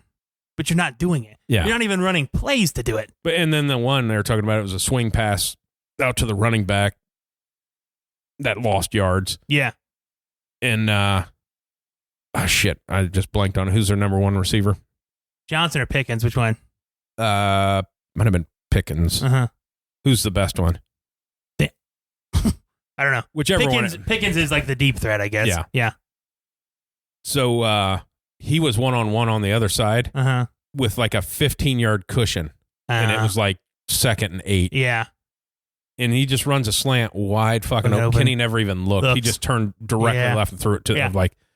So you got to fix that because he is obviously scared to getting hit. Something is bugging him. Yeah. And I'm not saying he's not an issue. I'm not saying. No. But you got to give it a chance. Now you're going to have, the end of this season, we're going to know if we can move forward with this guy or not. And I mean, it's like you got to, it never seemed like they opened up the playbook at all. Yeah. It just seemed like you know what I'm saying? Like it just didn't seem like they had, I'm watching it and I'm like, this can't be all of the stuff they run, right? Like it's just so basic and so simple. But it is. It is. It's like I listen to Orlovsky going nuts of like, they have no combinations of like when they align in this formation, they're only running this play. Yeah. And everybody knows it. Yeah. Of like, well, you can't do that in high school, let alone, I mean. Exactly. No, it's weird. And again, I'm not saying Pickett's not a problem or anything like that, but you got to be able to let him open it up a little bit and let him sling it around. And this team beat the Ravens. Yeah. But so did the Colts. I understand that. So it's one of those, I get it. I get it. NFL. It's the NFL. I'll tell you what, that's a stat too that came out the other day. When the other team has scored at least 20 points, Kansas City Chiefs haven't won a game. Yeah. So it's like defense. Mm-hmm. It's been a defensive year though. It has been very low. Kind of nice, except for the 70 points. But but that's But since then, fucking locked down. Yeah, I mean 12 turnovers in the last 4 games or something like that. Yeah. That one he's an undrafted corner, that McMillian or whatever. It's come on strong. Yeah. Going real strong. The one safety keeps fucking hitting people in the head, so he's not He'll never get a play. He didn't play anymore. Two of those, okay, kind of football plays. The one where he ran like five yards with his fucking head down and hit the guy right in the head on the over the middle. Oh, yeah. He's like, the come one on, with man. the dude from Washington? Dude, that is like what they use to say, hey, you can't. Nope, yeah. You can't the one that he got kicked out of the game for against Washington, it's like, yeah, that one's bad. Yeah, that one's you can't stand up for the other ones. It's just like shit happens. Yeah. But Yeah. that one's like, no, no, that's exactly, that was like 1998. It's fucking Ryan Clark kind of thing. No, it's I'm excited. This is the most excited I've been in after Thanksgiving in a long time. What's been nice for me is just like, hey, we went to a Super Bowl. I don't ever expect the Bengals to win one. Mm-hmm. Everybody's like, oh, they'll get one with Joe. It's like, no, they won't. Because that's, people don't just win Super Bowls. Yeah. Like, that's not a thing. Yeah. But it's also not as hardcore because, like, we went to AFC Championship game twice. Mm-hmm. Quarterback got hurt. Yeah. And I'm not like down in the dumps of like, well, the Bengals are just going to suck this year. Yeah. That's just the way it is. Yeah. So that's all right. I'll watch other stuff. Yeah. Other games on. Yeah. No, and there's some fun teams. Like the Lions are fun to watch. Because they're going to do something. They're going to do something. They're going to do something. Yeah. Does Jameson Williams even play football? He is fucking terrible. Mm-hmm. I don't even know if he gets targeted. I don't think so either. That like he never gets. He's never open. That Raymond guy has been getting more targets than him. Like it is just you're fast. Just run a streak. I mean that goes to tell you how obviously speed in college and stuff like that, but just how good Alabama was at putting guys in position. Yeah, because he was open all the fucking time. All the time. Oh, man. Yeah. If he doesn't get hurt, they probably win the national championship that year because he was fucking lighting Georgia. They already beat Georgia once. Yeah. Yeah. He already had like fucking 60 yards and a touchdown in like the fucking first quarter. Half, yeah. I mean, yeah. I have one question before we move into the college game. Okay. This goes back to the sauces and shit like that that we were talking about. And it's a question that's been in my mind for a while. Yeah, yeah. Do you think Jeffrey Dahmer used spices and sauces? Let's start here. Okay. I think I would laugh really hard if somebody else asked me that question. Yeah. Since you asked me that question, this is a serious conversation. Like it's not. Because I know I think about it. I know you think about it. That's the thing. Like if somebody else asked me that question, I'd probably laugh. They'd laugh, and we probably wouldn't even talk about it. No, I think salt and pepper would have probably been the only thing that's. That was, I always wondered because I assume there's a breakdown. But think of like the time period. Yeah. It seems like the evolution of spices have kind of peaked up in this day and age. Yeah, I don't think it would have been anything crazy. Like, just salt and pepper, S&P for me, baby. Yeah. But, well, the ass cheek's tender, so. Yeah. Well, but like spices being like, hey, maybe some Lowry's, like some seasoned salt. Hey, maybe some Montreal steak seasoning. I don't think he put them in a brine or anything, but, Frank's. Put that shit on everything. Yeah. I think they really fucked up when that came. They should have did a collab with fucking Netflix and whoever that actor is. Put that shit on everything. I believe I will be. I'm going to make one of those up and yes, just make up an ad for them. Oh man, no, I think probably just salt and pepper. Maybe a little garlic. I don't know. A little salt and pepper. Like I'm sure you could find it. Like the evidence list that they took out of there. Like what was in there. Like and some fucking nutmeg. Yeah. And some fucking sage. Little coriander. Yeah. Big Cuban guy. Paprika. Yeah. I don't know. Smoked cumin. Did he like it? I mean, I don't know. Did he like doing it, or was he just fucking nuts and Well, because I have that thought of like, obviously it's hard to not have that thought. Yeah. I get it. But but also you think like Silence of the Lambs. Obviously, he is not. You know, Yeah, he's that not. killer doesn't exist. Nobody's that refined. Obviously, this guy was fucking off his rocker. Yeah. But like in my mind, going like, Well, Hannibal Lecter did. did he make mashed potatoes? Did he? I mean, Did he make a meal? Yeah. Did he make a meal out of it and not just fry it up real quick and gobble it down? Yeah. Actually, it would be interesting if there was any information on what was on. I know you'll find it, but I know, and that's again, I would have laughed. The other person would have laughed, and it would have been done. Now we're actually having a conversation because I know. Like, what did they pull out of there? Yes, it's important to you that this conversation is had. I mean, I would probably just assume salt and pepper. Because I can't imagine you can't salt it. Because I can't imagine it staying fresh very long. Right. It's not like he had an industrial, Yes. Yeah. I saw where he lived. Okay. Yeah. It wasn't. But like, yeah. Yeah. But yeah, he probably just boiled that shit, threw it in a frying pan. Yeah. Salt and pepper, I think, is probably the max. But boy, that would have came out like the whole Jim Jones People's Temple. Yeah. It was like the whole drink the Kool-Aid thing. Of people's like Kool-Aid having to come out and say, nah, it was fucking Flavor Aid. It wasn't Kool-Aid. Yes, like, exactly. Do you imagine like the Montreal steak season? Like, hey. Nope, Fucking nuts. Lowry's like, hey, it's just seasoning, so you can use it on fries. Yeah. This doesn't have to like having to distance yourself from like this guy. Motherfucker. Quit! Don't advertise, man. But that is a funny thing of like, don't drink the Kool-Aid sticks, and they didn't even use Kool-Aid. It was fucking Flavor Aid from fucking, Flavor Aid or whatever it was. I think Flavor Aid. It's like a Kmart brand. Yes, yeah. Oh, it's funny. Yeah. No, I would say salt and pepper to answer your question. I don't think anything crazy would be on it. I mean, at the end of the day, salt and pepper's crazy. Yeah. I mean, yeah, you're talking about a person. Yeah. Yeah. Fucking S&P this fucking rump roast. Yeah. Little smoked ass cheek this evening. Yeah, okay. That's my 2 cents. Yeah. I mean, that's, I love that you knew that. Yeah, well, he's fucking serious. This isn't a joke. This is a fucking... Yeah. This is shit that goes around in my head. I was just on a sprayer spraying greens for 2 hours, and I had thoughts. I was listening to a football book and thinking about, I wonder. Like, was Frank's too much? Did he melt a little butter? Yeah. Make it more of a mild. more of a buffalo wing sauce. Yeah, for like fingers. Yeah. Like fry them up like they're chicken wings. Yeah. Finger looking good. All right, let's go into college football.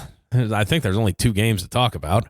Yeah. One's just Oregon State and Oregon, which I think goes on tonight. And I think Oregon is going to demolish them. Yeah.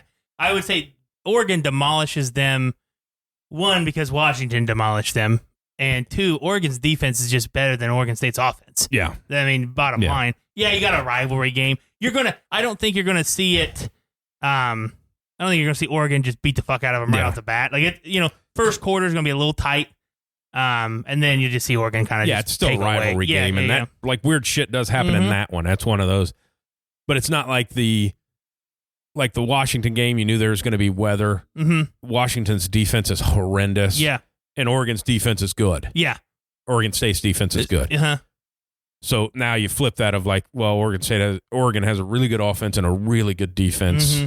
And DJ, you're going to throw some picks. Yeah. Like feels like a kind of that score at the end of the half, score coming into out of the second half of like it. Like a 41-13. By 4 minutes into the third quarter, like it's getting out of hand. I would say like a 41-13 kind of game.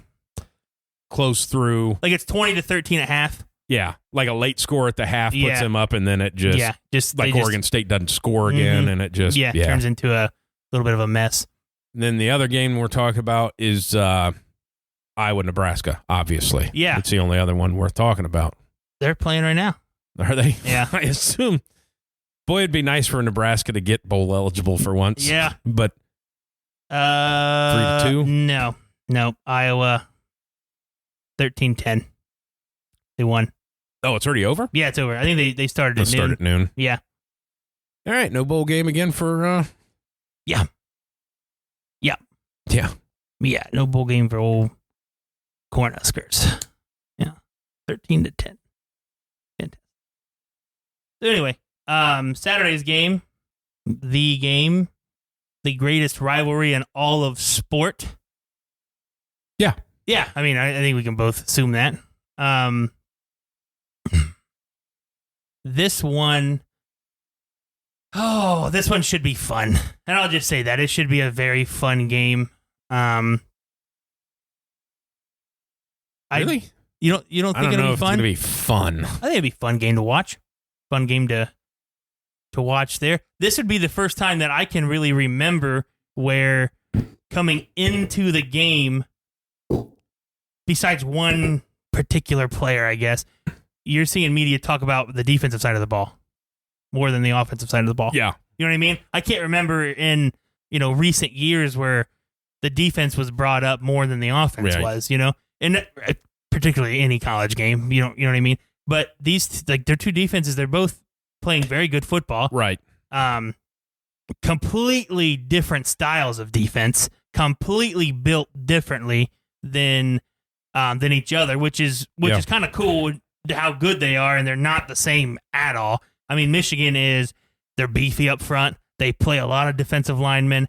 Their back end sketchy, in my opinion. Yep. And then you got Ohio State, and they just seem to win more with scheme and not the big play and all this stuff, and not necessarily they're going to make you go 10 plays. Yes, and Michigan's defense is, they're only worried about stopping the run. You know what I mean? Because that's what they're good at. They play 8 defensive linemen, and 4 of the 8 are fantastic. Yeah. And the other guys are just there to kind of spell in. And I'm not saying they're bad or anything like that, but you got 4 just fucking studs. And then, Ohio State's back end has gotten better. And they've gotten better because they're not put on fucking islands all the time. So that obviously helps. But but no, like the defense is I would still take the over. I mean, I can't remember the last time really? Man. 46.5.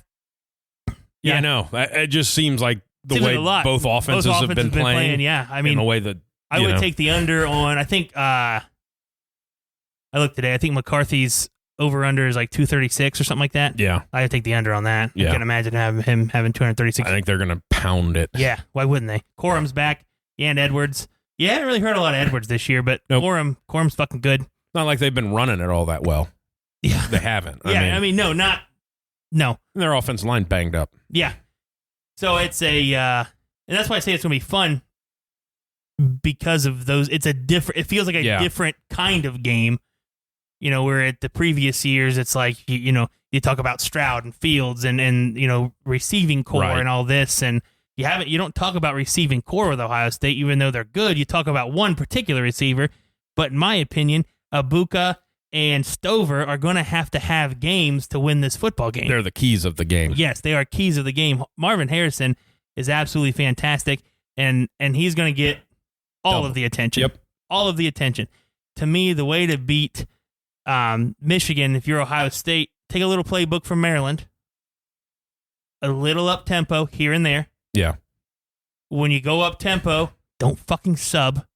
Because they get a chance to fucking sub, and that takes away up tempo out of the game. Yeah. Play action. Get those. Watch Michigan play fucking defense. When they play a team that runs, even if it's a bad fucking football team, those front 7 guys commit to the fucking run. Yeah. So that tight end right behind the linebackers is open all the time. That crossing pattern behind the linebackers is open all the time. They play a really soft cover 2 with 2 deep safeties. That 15-yard middle of the field pass is fucking open all the time. Yeah. That's huge. And if you're Ohio State, you're going to have to run the ball. Do not give up on running the football. Yeah. Do not give up on it. The last 2 weeks have impressed me from Ryan Day because they went under center, they were running the football, and they were running play action out of under center. Yeah. He has changed. I'm not saying that he didn't have it in his mind to progress throughout the year, but he has done something different. It's almost like he realized in week 9, hey, we don't have Stroud or Fields back there. Yeah. well, let's do some other shit. You know what I mean? And again, not to say that it wasn't in his plan all along, Right. because you just don't get good at that shit if you've never done it before. So you have to practice it. So I get that part of it. But you have to be able to do those little things. If you run the football and you get 1 yard, that's okay. Yeah. It's not done Yeah. and over with. So those keys to the game, I think Ibuka is gonna have to be a huge part of it. Yep. And in my opinion, I think Stover. It's a big Stover game. I think it's a big Stover game. It reminds me a lot Fields against Clemson. We talked about it. I remember specifically you and I brought it up of tight ends got to have a big part in this game because their linebackers are so run support heavy that they forget. And I think the first 2 touchdowns of the game were to tight ends that year. So I really feel, especially in the red zone, any college team, especially Michigan, they go to man defense, run some crossing patterns, get people moving. If you can do, I'm not a fucking coach in college or anything like that, but I think if you do those things, you're going to put Michigan in a little bit of a bind. Yeah. And it's going to be something they're not used to. And it's not going to happen in the first quarter, fans. You're not going to beat them in the first quarter. You're not going to beat them in the second quarter. That game plan is a 4-quarter game plan. You're not going to blow them out. Sorry, you're not going to blow them out. No. You're not. It's not going to be 69-32. But on the flip side, you're going to have to see McCarthy try and play like a Heisman candidate. Yeah. He's not going to not throw the ball 4 times. He's going to have to be able to do something, and you're going to see him make plays with his feet more often than not on Saturday. 100%. Mm-hmm. That's where he wins the game, is running the ball. Yeah. I think Michigan's biggest thing, it'd be interesting to see him come out with a single high. Yeah. Yeah. Because that's what they should do and make them try to throw outside the numbers. Uh-huh. Yeah. Because if you're gonna go with the 2 high, you're gonna get a lot of, high-low reads. Then that's just you're gonna run a seam. He's good at throwing in the middle. Yeah. If he can throw in the middle, because I think you're gonna see Marvin Harrison come more across the middle this game. Mm-hmm. I would agree with that. But yeah, Michigan, I'm not going to say that they're arrogant enough to not change anything, but they know that they're good at running the football. Right. So you're not going to see a whole lot of difference in that. You're going to see McCarthy run the football. I think they're going to, to beat Ohio State, they're going to have to kind of do what they did last year. They're going to have to score on some big plays because that's what Ohio State's defense has not given up, are those big plays. And if you can get them to score on a couple of those big plays and score fast, that's going to be the game changer for them, because they're not a fast scoring team either. Yeah, they're a 10 to 12 play team too. But their difference between the two offenses is Michigan knows how to score in the red zone and Ohio State doesn't. Yeah, they struggle in the red zone. Yeah, I think that's my biggest concern. Is I'm not sold on Ohio State's defense. Yeah, I know. Because they don't give up the big plays. They've been able to do this, but they haven't played an offense yet. No, they Penn have State's not. offense sucks. Yeah. And Notre Dame's offense sucks. Yes, I'm with you 100%. What happened in the Notre Dame game is come that second half, they just ran it down Ohio State's throat. Yep. Yeah. And you got to prove to me that you cannot run zeros. Yep. And think, well, it's Michigan. Yep. We got to go. Yeah. So I don't trust their offense or their defense to stop them. I think Michigan could get away with throwing the ball 10 times and winning that game. Yeah. Oh, and again, I think that's why I said it's going to be fun, because I think it's going to be different. Yeah. I think it's going to be a different game. Yeah. It's got to be a different game. Not to say anything about the coach, with Sharon Brown or whatever his name is. Not saying anything about him. But it's not his job to win this football game.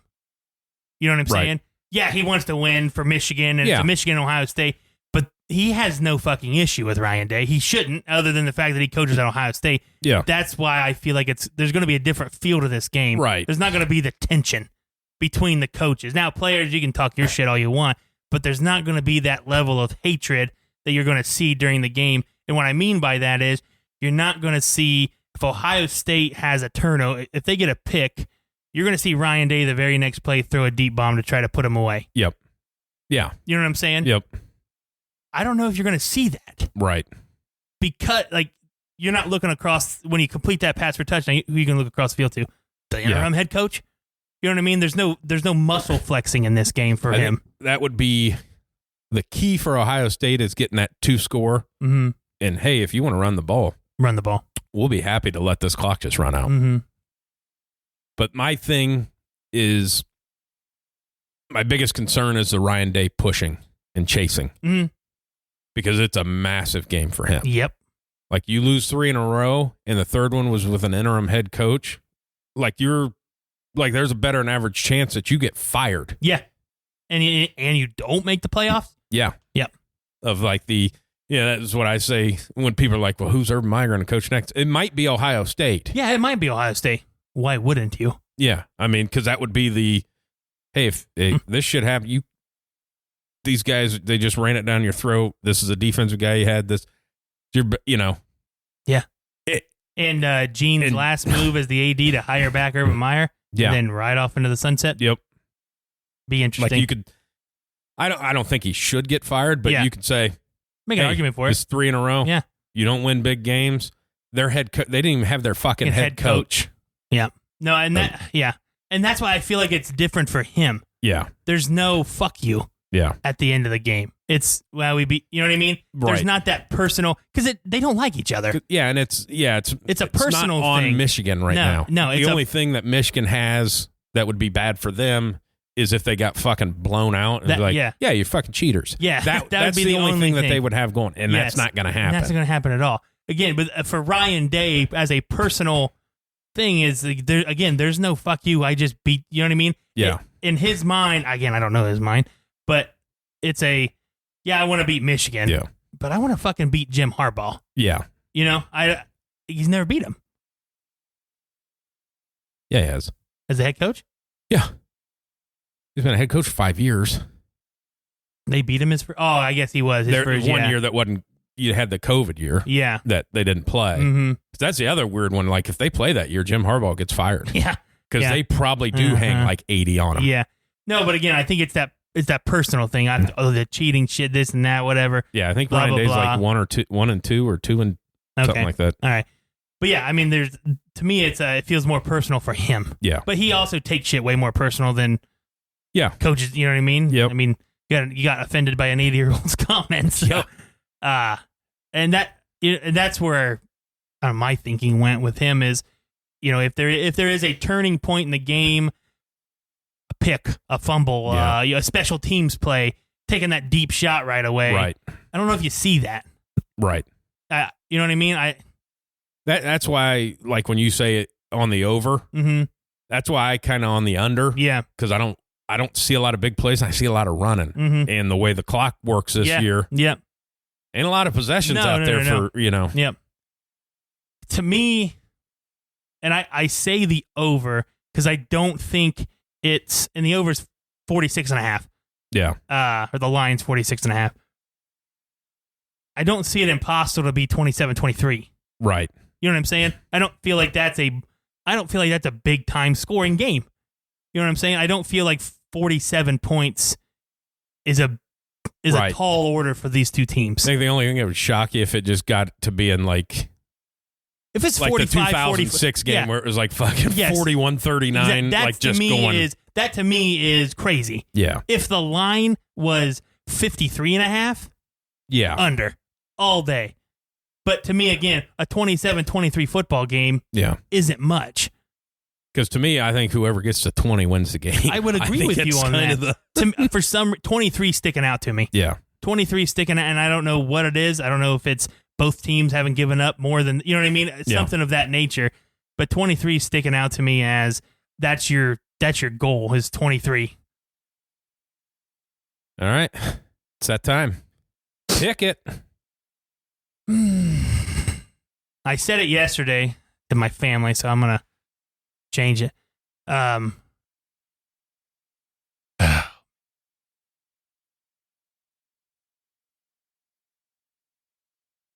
31-24 Michigan. Okay. I'm going to go 23-16 Michigan. Yeah. I think Ohio State just kicks a bunch of field goals. Mm-hmm. I think, Yeah. get inside the 20. They struggle. Can't do it. Yeah, can't do it. I think Michigan scores 2 touchdowns and Ohio State scores 1 touchdown. No, I get it. And then a bunch of field goals. Yeah. I just don't. I think I'm at that stage of, obviously, in my lifetime, I remember the John Cooper era of like, hey, you're going to have to prove to me that you can do it. Yeah. So, because you're not built to beat Michigan. No. You're built to compete with SEC schools. Mm-hmm. And that's just a different thing. Yeah, it is. I think Michigan wins the football game, obviously. I do too. I just picked them. But, yeah. So I think, and it's going to be fucking loud next week. Yeah, it is. Of like, oh, yeah. It's going to be hot. It's going to be loud. Oh, boy. Mm-hmm. Yeah. And then Sunday's going to be even more crazy. Yeah. Yeah. Or I guess the next Sunday is going to be even crazier because then you get all the conference games and all that shit. And yeah. Yeah, because that's the one thing as a Ryan Day, you lose this game, you don't have to fall back. There's 0 chance you make the playoff. No chance you make the playoff. Because there's just too much in front of you. Too much in front of you. I mean, if Ohio State would lose this one, obviously Michigan wins, and Alabama beats Georgia like I think they would, you're done.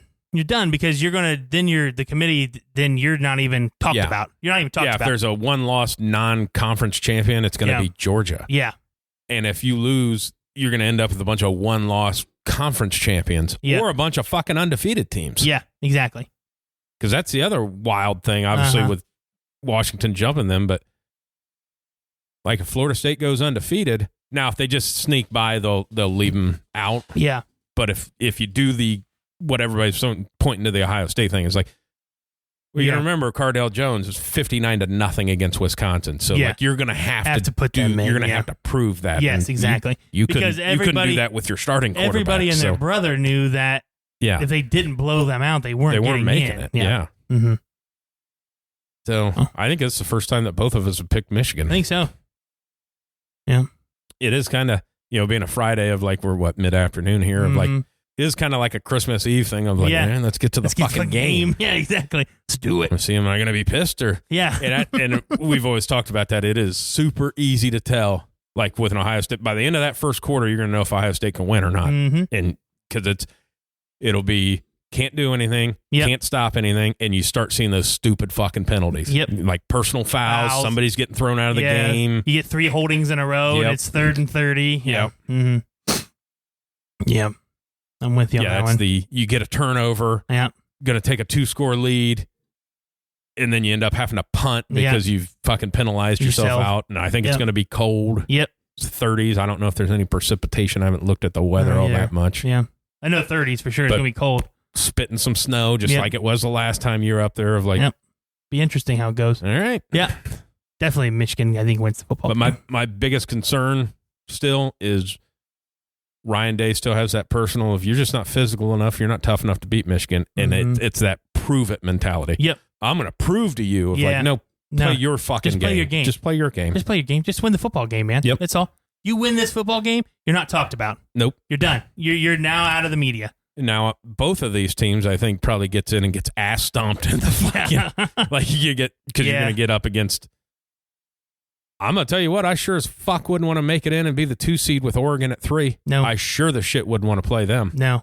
And or Georgia. Yeah. I mean, it's one of those ones that like, Washington. Okay. Yeah, I think Washington. Yeah. For sure. Be interesting. Yeah. It's the last year of it. So be fun stuff. I guess we'll find out tomorrow. That's it for me. WideSide.